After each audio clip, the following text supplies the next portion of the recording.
Oui, bonsoir, chers supporters monégasques. Bienvenue dans ce nouveau débrief d'ASM Foot pour parler de la défaite de Monaco au tir au but face à Rouen lors des huitièmes de finale de Coupe de France.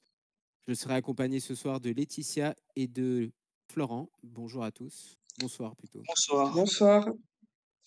Voilà, donc nous avons mis nos maillots noirs parce que nous sommes en deuil. Voilà, que dire aujourd'hui, ce soir, c'est vraiment la catastrophe. Voilà donc Rouen pour ce huitième de finale de Coupe de France au stade Robert Diochon. Rouen huitième de national, tombeur du tour précédent de Toulouse au tir au but, 15 à tir à 14. Pour ce match, on devait faire sans Ben Yedder qui voilà, soit était laissé au repos ou soit avait une gêne aux adducteurs. Et sans Singo, toujours à la CAN, qualifié pour la finale. Voilà. Laetitia, je vais te laisser parler de la compo. Donc, du côté de Monaco, on avait Majetic, Salisu, Kerrer, Maripane, Jacobs, Vanderson, Zakaria Fofana, Golovin Minamino et Balogun en pointe. Côté Rouen, on avait Agoun, Sanson, Bassin, Bouzamoucha, Sai, Benzia, Ale, Mion, Adelmoula, Lopi et Benkai. Et l'arbitre de la rencontre était Monsieur Buquet. Super, merci beaucoup. À noter aussi qu'il y a Maréval ou Maraval, l'ancien gardien de la réserve du temps de 2013, je crois, qui était aussi sur le banc aux côtés de Rouen. Petit clin d'œil. Voilà, donc le déroulement du match, dès la 9e minute, en fait, c'est Balogun qui va dribbler le gardien de Rouen, lancer en profondeur. Malheureusement, il va pas pouvoir redresser sa frappe et va tirer du gauche dans le petit filet. 23e, énorme occasion de Rouen. Voilà, c'est comme d'habitude Maripane qui se fait complètement dépasser par leur ailier, je crois, qui fusille Madjeki, mais qui du coup touche le poteau. Ça revient sur un joueur de Rouen, je crois, qui place une tête et c'est Salisu qui la sauve sur la ligne. Donc vraiment, on commence à avoir du mal. Et 35e, donc penalty pour Monaco. Et c'est Balogun, alors avec un petit peu de crainte, qui avait loupé ses deux pénaux face à Nice. Donc il prend le ballon et qui décide de se faire justice lui-même. Voilà, c'était une bonne occasion aussi pour lui de marquer, pour avoir retrouvé la confiance. Chose qu'il fait, donc 1-0, 0-1 pour Monaco. Et après, du coup, c'est beaucoup d'occasions pour Rouen. Voilà, il y a une 42e, une occasion d'égaliser. Et le tournant du match, voilà, de cette première mi-temps et qui va avoir un impact sur le match, c'est Minamino qui transperce voilà, leur défense et au lieu de servir Balogun, peut-être qui était plus armé pour tirer, sert Fofana qui certes était très bien aussi positionné pour tirer, mais qui nous fait un plat du pied digne des U13 de district là, incroyable pour un international qui a quand même marqué deux superbes buts de loin, des beaux tirs avec l'équipe de France. Donc voilà, donc on aurait pu breaker, malheureusement ça ne sera pas fait et pire que ça parce que suite à une faute de Zakaria, donc quelques instants plus tard il va avoir un coup franc et puis évidemment notre défense comme d'habitude à la ramasse et c'est Rouen, voilà la 46e minute qui vont égaliser. Voilà, on le sentait venir. C'était une première mi-temps. En gros, on essayait de jouer à la baballe, de gérer, mais voilà, Rouen avait quand même eu la meilleure occasion avec leur tir sur le poteau et le sauvetage de Salisu. Donc, mérité quand même ce un partout. Je sais pas ce que vous avez pensé de la première mi-temps, vous deux. On se Pas demandait... terrible. Non, pas terrible. Comme je dis, on se demandait qui c'était l'équipe de Ligue 1 et qui c'était l'équipe de Nationale.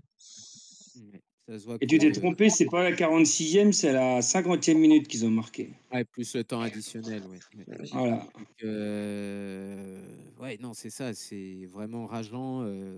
Voilà, on savait qu'on était malade, mais justement, l'équipe de Rouen était sans manquer de respect à Rouen. Au contraire, bravo à eux. On pouvait penser qu'on pouvait se lancer face à une nationale et au final, pas du tout. Donc voilà, donc on va l'effet vraiment marquant, hein, c'est alors déjà un pétard qui a été lancé en plein sur le terrain en début de match. Le poteau de Rouen, le penalty, le sauvetage sur la ligne et puis après les deux, le penalty, le but égalisateur. Après, deuxième mi-temps, donc il n'y a rien qui sera fait. En fait, on va devoir attendre la 60e minute pour avoir les sorties de Jacobs, de Minamino et de Zakaria pour les entrées de 3 jeunes, Akliouche, Ben Seguir et Ouattara. Et au final, il n'y a rien qui sera fait. Ils ont amené un peu de peps pendant 5-10 minutes, mais au final, un comportement aussi qui a à juger parce que aucun des trois n'a fait la différence, alors que justement la jeunesse, la fougue devait importer un peu cette folie. Plus rien ne sera fait. Place au tir au but. Et là, alors qu'on voit Madjeki stopper un penalty, on se dit bon il nous refait comme à Lens, hein, voilà, on est content. Là, c'est Balogun qui prend le ballon pour nous qualifier. Et là, on a tous en tête attention Nice, tout ça, voilà. Et ça n'a pas loupé. Du coup, Balogun qui voit son tir stoppé. Donc après, il faut noter aussi que Rouen a très très bien tiré ses pénaltys. Voilà, il y en a eu 2 ou 3 en pleine lucarne. Et là, on voit Kliouche qui, on le sent déjà, Kliouche qui a fait quand même une sévère mauvaise rentrée, hein, avec un comportement. Je ne sais pas ce qui s'est passé. Il était, on dirait, carbonisé à partir de la 80e alors qu'il est rentré à la 60e. Il a tout loupé ce qu'il entreprenait. Et là, du coup, il tire et le gardien de Rouen l'arrête. Voilà, donc Monaco s'arrête en 8e de finale alors qu'il avait la possibilité d'affronter Valenciennes. Donc, qui plus est, peut-être l'avant pourrait passer même pour une demi, hein. Mais voilà, là j'ai envie de vous dire peut-être un mal pour un bien parce que franchement ce qu'on a vu ce soir c'est assez catastrophique. C'est indigne, voilà, indigne de notre club, de ce qu'on a proposé en début de saison, du match qu'on a fait face au Havre. On avait vraiment à cœur de se racheter et rien du tout. Voilà. Donc là Florian, si tu veux parler d'un joueur, quel serait celui que tu nous proposes? Fofana. Mhm. Ouais, Son explique-nous. comportement et sa frappe, l'ensemble du match. Nul à chier. Il aurait dû sortir à la place de Zakaria. Après, le souci de Zaka, c'est qu'il avait déjà un jaune. Et bon, je pense qu'Uther voulait vraiment que Fofana reste comme c'est le capitaine. Mais je suis entièrement d'accord avec toi. Depuis la reprise en janvier, on dirait que Fofana a déjà signé un pré-contrat dans un autre club et qu'en fait, il est ailleurs, quoi, tout simplement. On voit son Oui. but contre son camp la semaine, là en Ligue 1, on voit ses prestations. Et là, il donnait une interview. Je ne sais pas si vous avez vu, vous deux, l'interview qu'il a donnée, où justement Uther lui impliquait des choses à faire, des responsabilités. Je suis désolé, Fofana, non, ça n'a pas été ça, quoi. Alors, ça joue au ballon, d'accord, mais non, non, non. Ça oriente le jeu, mais non. Et je pense que son loupé, son tir de U13, a vraiment été le tournant du match. Parce que si jamais on marque, il y a 2-0 et c'est pas la même chose, quoi, en fait. Voilà. Florian, tu avais quelque chose à ajouter sur Fofana? Oui, j'ai écouté ce que tu as dit, là, ce qu'il a dit au journal. Mais j'ai écouté qu'il y aurait des clubs comme la Juve ou le Barça. En son comportement comme ça, il serait sur le banc pendant 2-3 matchs pour le détendre. Ouais, surtout qu'en plus, il y a l'Euro, hein, bientôt, hein. Donc attention, hein, sa place n'est pas garantie, hein. Déjà, Euh, les matchs au mois de mars, on verra si ça a un peu d'eau du cul pour s'il va être appelé. Après, s'il n'est pas appelé, ça pourrait être bien pour Monaco que ça leur mette en question pour la fin de saison. Laetitia, un commentaire sur Fofana? Ouais, ce qu'il vient de dire là, Florian, par rapport à s'il va sur le banc touche qui n'est pas appelé par l'équipe de France, ça lui mettrait peut-être un peu en question, quoi. C'est vrai que là, pour lui, c'est du tout cuit. Il sait C'est qu'il ça, va être titulaire, tout et tout.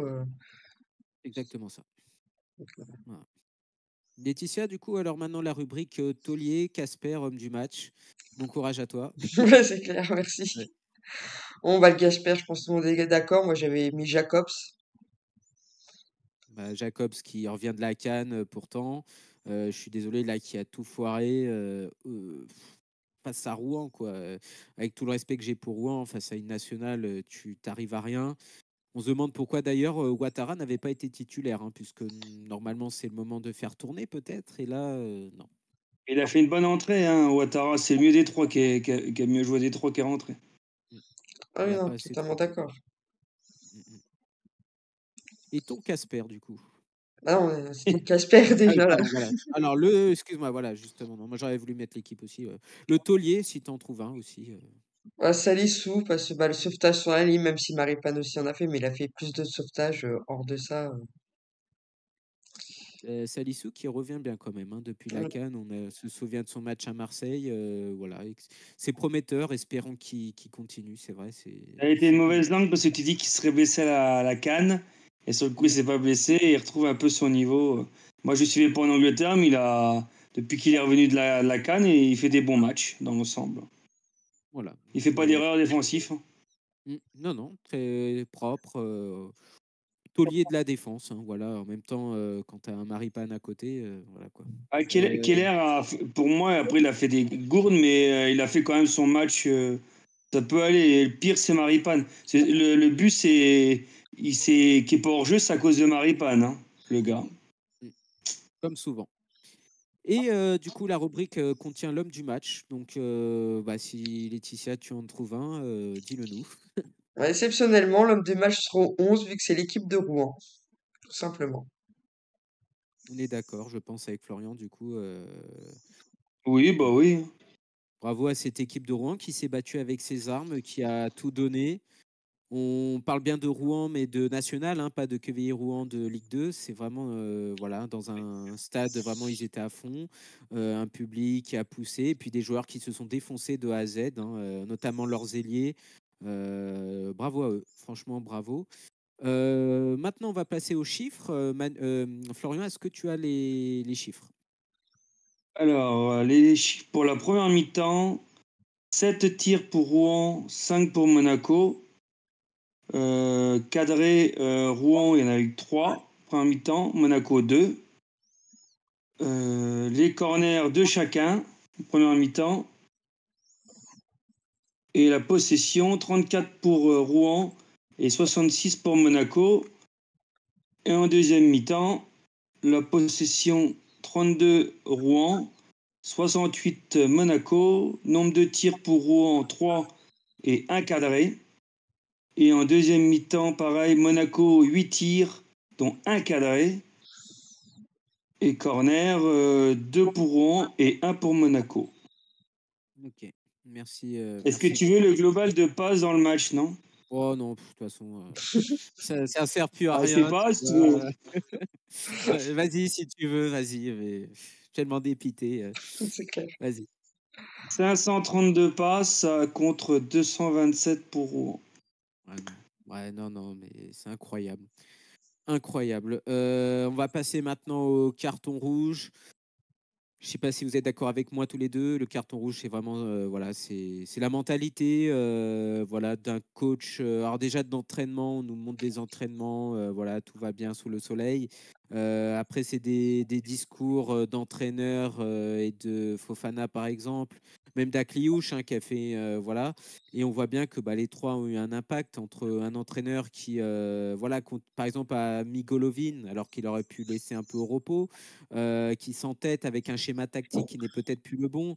On voit bien que nos deux latéraux n'ont plus le peps de ce début de saison entre Van der Sen et Jacobs qui n'ont servi à rien dans ce match. Pourquoi ne pas peut-être revenir avec 4 défenseurs? Je ne sais pas, je ne suis pas entraîneur, mais voilà, il ne se remet jamais en question. Pourquoi s'entêter à remettre un Jacobs? Pourquoi ne. Enfin voilà, on peut poser plein de questions. Un Akliouche, voilà une mentalité qui est bizarre parce que, comme j'ai dit, Akliouche qui rentre et qui est censé justement, comme au tour précédent, où c'est lui qui avait fait voilà, le dynamiteur qui avait permis qu'on gagne. Hein. Là, cette fois-ci, a fait une entrée, mais vraiment dégueulasse, il n'y a pas d'autre mot. Et on a l'impression qu'en 20 minutes de jeu, il était carbonisé, il ne faisait plus les efforts, il loupait toutes les passes, tous les contrôles. Et voilà, après, tu peux louper un tir au but ou voir plutôt ton tir stoppé, il n'y a pas de souci. Mais dans la mentalité, elle interpelle aussi bien Ben Seguir qui rentre et qui n'a pas fait, voilà, pour moi, une bonne rentrée. Puis voilà, une mentalité, j'ai l'impression que depuis le début de janvier, on joue à la baballe, voilà, on se contente du minimum, ça va aller tranquille, il va avoir un. Voilà, donc on essaye de passer dans les latéraux, puis si ça marche pas les latéraux, bon, on revient dans l'axe avec Golovin. Sauf que nos adversaires commencent à nous connaître, à connaître Golovin. Et maintenant, bah, il n'y a plus cette magie qu'il y avait en début de saison. Donc voilà, il y a quelque chose qui ne va plus dans ce club. J'ai l'impression qu'on minimise la gravité hein, entre la vente du club, le classement, on est en train de dégringoler. Je vous rappelle quand même qu'on affronte Nice dimanche. On est quatrième maintenant, c'est pas fini. Il y a Lens qui remonte, il y a Rennes qui remonte, il y a toujours Marseille en embuscade. Reims est toujours là, donc attention, attention, attention. Je vous rappelle que c'est les centenaires du club la saison prochaine. Attention. Voilà. Est-ce que, alors on va commencer par Laetitia. Voilà, est-ce que toi, pour le carton rouge, tu avais quelque chose à dire? Par que je suis totalement d'accord avec toi, non, j'ai rien à rajouter, quoi. Et toi, Florian, du coup? Pareil, mais sur Golovin, ouais, il aurait dû le foutre en repos Ouais. pour qu'ils soient en forme contre Nice. Et les gars qui n'ont pas été motivés, j'ai l'impression qu'ils sont plus à la tête à Nice qu'un club de national. Donc, Bah, il y a un supporter qui disait, vous me direz vos opinions, qui disait par exemple sur Akliouche qui choisissait ses matchs. Et c'est vrai, c'est possible ça. ouais, bah, il fait un super match à Marseille, hein, même à 10 contre 11, hein, il fait un super match. Le match aller à Marseille, pareil. Et là, voilà, en Ligue 1, bah, contre Le Havre, bon, c'est pas ça, c'est moyen. Et là, pareil, mais une entrée. Mais alors, je m'acharne pas, j'adore ce joueur, mais là, on peut interpeller. Est-ce que les joueurs, voilà, choisissent leur match? Est-ce qu'ils choisissent Ah leur oui, match? Ah ah oui, oui, enfin, c'est possible ça. C'est pas Ouais, qu'à Monaco, c'est beaucoup d'équipes qui, les gars, comme c'est pas un bon, c'est un petit match, les gars, donc ils ont pas envie de se fouler sur le terrain. ouais, donc là, voilà. Ouais. Vas-y, Laetitia, vas-y. puis pour eux, Rouen, c'était plié. Ils se sont dit, c'est des nationales, des Ligue 1, on va les manger tout cru, mais bah, Ah, mais bon. ça a été l'inverse. Il y a des clubs amateurs qui ont déjà été en demi-finale de Coupe de France, hein, Oh, donc. même en finale, hein, face à Nantes, Oui, là. bah oui. Ouais. Mais c'est ça, quand on entend dans le discours, il faut avoir un respect de l'adversaire. C'est Akliouche qui disait ça, et puis à Uther, je suis désolé, on les a trop respectés. Enfin, je veux dire, enfin, on les a plutôt. On les a. Alors, on a dit qu'on les a trop respectés, certes, mais dans nos têtes, on nous a dit, oui, c'est bon, on s'est plié, quoi. On va mettre 2 buts en première mi-temps, après on va jouer à la baballe, on va les confisquer de ballon et terminer, quoi. Mais non, voilà. J'espère vraiment que quelqu'un va faire quelque chose parce que après le match du Havre, là, on n'a eu aucune réaction, donc c'est toujours la même histoire. Ouais, on essaye, il faut concrétiser nos occasions, voilà, tout ça, mais au final, il n'y a personne au club là-haut qui serait gueulé, voilà, d'un temps d'un Vassiliev où il savait gueuler. Là, il n'y a personne. Alors, Skouro, on l'a attendu pour l'arbitrage, c'est très bien, mais là, mis à part ça, on n'entend personne. Voilà. Est-ce qu'il y a quelqu'un, encore une fois, à la tête du club? On ne sait pas. On ne sait pas. Alors, pareil, j'ai entendu, alors je ne sais pas si c'est vrai, comme quoi on aurait dit, oui, le public du Louis II jouerait beaucoup. En gros, il n'y a pas beaucoup de public au Louis II, c'est pour ça que les joueurs ne sont pas très motivés. Bon, déjà, s'il y avait un jeu alléchant, hein, je pense qu'il y aurait beaucoup plus de monde. Et je ne vois pas en quoi il n'y a pas de public, les joueurs ne seraient pas motivés. Tu es payé à des salaires astronomiques, tu dois jouer, point barre. Là, aujourd'hui, bravo aux supporters d'ailleurs, et nous envoyer, qui étaient Tom et Fanny, C'est un supporter. Hein. qui nous ont envoyé. Alors, il y avait combien? 700 supporters, je crois, c'est 700, Oui, ça? ils ont dit 700. sur Ouais, ouais. Bing. Ouais, ils nous ont envoyé des vidéos et des photos, mais bravo à vous deux, bravo à tous les supporters qui étaient là-bas, un pactage plein, même Bein Sport l'a signalé. Bravo à vous, mais voilà, je dégoûté quoi en fait. Je me mets à leur place et ils étaient sous la pluie là, dégoûté de voir une mentalité comme ça. La pluie et le vent. Et le vent, voilà, il est dégoûté de voir ça. C'est combo spécial, c'est vraiment horrible, c'est vraiment terrible quoi. Donc voilà, un coup de gueule parce que là, attention, rien n'est acquis. On n'est pas qualifié en Ligue des Champions, on dégringole au classement. Et justement, donc on va parler du prochain match là qui vient dimanche, Nice. Bah, j'aimerais vos avis. Qu'est-ce que vous en pensez de ce match à venir? Moi, j'en pense que comme ils ne se sont pas foulés là, et comme ils choisissent leur match, comme c'est un derby, logiquement, les petits jeunes, et Ben Yedder, j'espère qu'il va être revenu. Logiquement, j'espère qu'il y aura un gros match pour doubler, je sais pas contre Lille, contre qui, et Au Brest, Paris. mais il faut gagner pour rester. Ah bah Ah là, oui, il y a Paris-Lille. Donc oui, et Brest, il joue contre Lorient, donc il faut gagner pour resserrer à revenir à un point ou deux de Nice. sans compter ceux qui sont derrière, hein, du coup, hein, qui, Ah oui, bah, attention, en plus, qui Marseille, Bah, il il y a tape Lens, lui, à Metz. 3 points et Reims qui a 5 points, je crois. Oui, Laetitia, tu Ah, disais? Non, puis en plus, Marseille, il tape Metz. Donc, Ouais, bon, eux, ils sont sûrs d'avoir victoire, hein, 3 points, voilà, quoi. Pas qu'il nous recolle un peu trop. Oh, même Marseille, j'ai l'impression qu'on disait oui, il devait gagner l'autre fois. Ouais, mais Donc, Metz, moi, c'est plutôt Lens qui font plus peur. oui, oui, oui. Rennes aussi, hein, qui est bon, un peu plus loin au classement, Qui est mais derrière Marseille, mais qui. ils reviennent en forme. Hein. 4 victoires de suite. Voilà, puis alors Nice, je ne sais pas si vous avez vu, qui a battu Montpellier à Montpellier 4-1. Comment ils ont fait Oui. pour marquer 4 buts? Ouais, Ah c'est bah, clair. comme quoi, hein. Avec leur système de jeu, c'est clair. C'est deux maximum, là. Attention que ça nous arrive Là, pas, il y a un Guy, hein. problème au milieu Ah de non, ouais, réserve, ouais. Encore Montpellier. vit pas le Ah, même match que sérieux. la saison dernière, quoi. Hein. Ah, non. Ouais. Ah, ça a coupé. Non, non, c'est bon, Ouais. Florian, on t'entend bien. Comment dire, 3 buts en une mi-temps. Donc voilà, Oui, attention à ça. Nice. Et puis, je voulais parler aussi peut-être une baignée d'air dépendance, hein. Même quand, comme a dit un membre du staff de Rouen, il disait à un moment, Balogun la prend de la tête et la met au-dessus. Et l'entraîneur ou un membre dit heureusement que c'est pas baignée d'air parce que celui-là, il l'aurait mise. En gros, Ben Yedder, on ne sait pas trop ce qu'il a. Gêne aux adducteurs, fracture de fatigue ou laissé au repos, on a tout entendu. Attention, Non, qu'il c'est ne soit pas fatigue blessé. musculaire. Ouais, bah attention qu'il ne soit pas blessé parce qu'on aura vraiment besoin de lui. Oui. On voit que Balogun, à part un tir, d'accord, et puis ces deux occasions, c'est trop tôt encore pour voilà, défier une défense. Donc attention, voilà. Donc on espère vraiment une réaction de l'équipe. Et Laetitia, on t'a pas entendu pour toi contre Nice, qu'est-ce que tu penses Ouais, si on joue comme ça me fait très peur, mais comme je dis, je suis supportrice jusqu'au bout, donc j'espère une victoire. Mais Ah oui, oui, on l'espère tous, hein, surtout contre Nice, notre rival, hein, voilà, c'est deuxième hein, quand même de Ligue 1. C'est le moment ou jamais, de toute façon. Voilà, c'est le moment Au ouais, ou match jamais. aller, on s'est fait enculer correctement par 2 pénaltys ratés. Hein. Donc, oui. on aurait dû les fumer au match aller déjà, Nice. Un but à la 86e minute, je crois. Mais alors qu'on Ouais, avait quoi. dominé tout le match, une vraie Comme tous nos catastrophe. mauvais scores, de toute façon, hein. Face à Lyon, c'était pareil, Bug. 85e, tout. Hein. Ah, ça bug. Exactement. Exactement. Donc voilà, donc Je vous entends mal. Hein. ah bah ouais, de toute façon on va en terminer là, hein. Je crois qu'on est un peu abasourdi.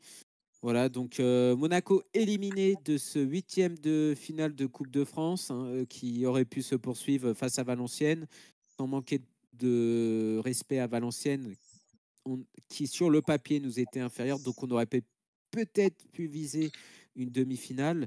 Après, honnêtement, vu ce qu'on voit aujourd'hui, vivement valait mieux que ça s'arrête, quoi. En tout cas, un petit mot quand même. Bravo à Rouen qui s'est battu avec ses armes, voilà, qui ont donné leur réponse sur le terrain, qui ont fait preuve d'une solidarité. Je pense quand même que Rouen n'a pas été bon, c'est Monaco qui a été très mauvais. Et voilà. Donc maintenant, au boulot, et puis on verra si la réponse que tout le monde dit dans les médias se donnera plutôt sur le terrain lors du derby. Voilà. Merci à toi Laetitia et merci à toi Florian. Merci à vos auditeurs. Voilà, on vous a fait un débrief tout de suite après le match. Et merci à Tom et Fanny qui ont été au match, qui nous ont envoyé des petites photos et Ça des petites bug. vidéos. Et voilà. Bonne fin de soirée à tout le monde et à dimanche pour un nouveau débrief. Bonne soirée à tous. Bonne soirée.